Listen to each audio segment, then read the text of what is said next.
We're in Cambodia. And hooly dooly was it hot, which called for a tuk-tuk straight to our guest house for some water. Just checked into our room. There's a bath in the lounge room, and the shower looks fantastic, except there's a toilet in it.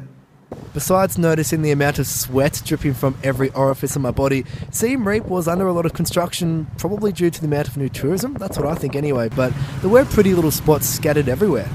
Crossing the road in Cambodia is like playing a game of Frogger. It's scary. And it's really hard not to take beeping personally.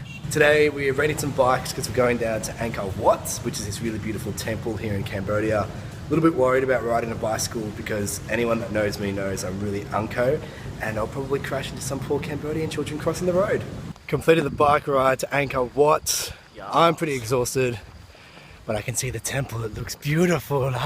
Whilst the temples were super tranquil, the amount of pushy tourists is enough to make you question the future of humanity. It's ridiculous. I kind of feel the spirit of the Buddha is inside of me.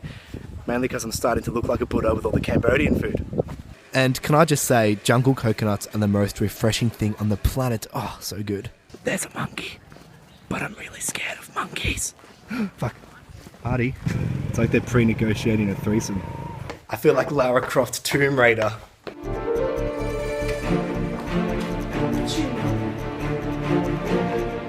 Just got back from the bike ride around the temples. And I'm deliriously hot. The moment my life changed was when we took a tour to the remote floating villages a couple hours outside of Siem Reap. These are actually cities built on bamboo, and many of the homes don't have electricity. And the people that live there don't leave the floating villages, even when the homes are completely flooded or when the tide changes and the house completely shifts to a different area. I think it would be really refreshing to leave the mainstream, mainly because I can avoid that embarrassing MySpace era, and those photos I had, disgusting. This place is beyond beautiful. It's so far removed from anything I've ever seen before. 10,000 people living on one river. It's a water cat. Meow. Hello. Meow, meow, meow, meow. I found another one, but I think it's dead. Our tour guide even showed us his floating house, and his place was more of the ritzy kind of bamboo floating house. But get this, he had a crocodile farm and he exports the skin to China. I was literally pooping myself walking on top of a crocodile farm.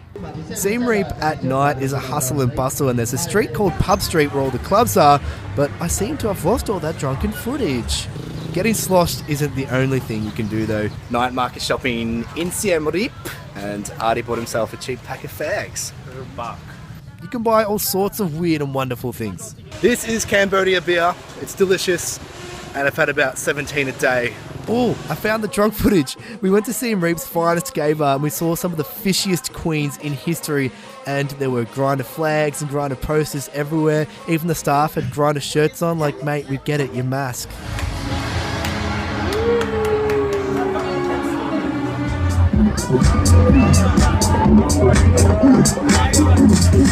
Then I found a turtle shell, which felt completely normal at the time.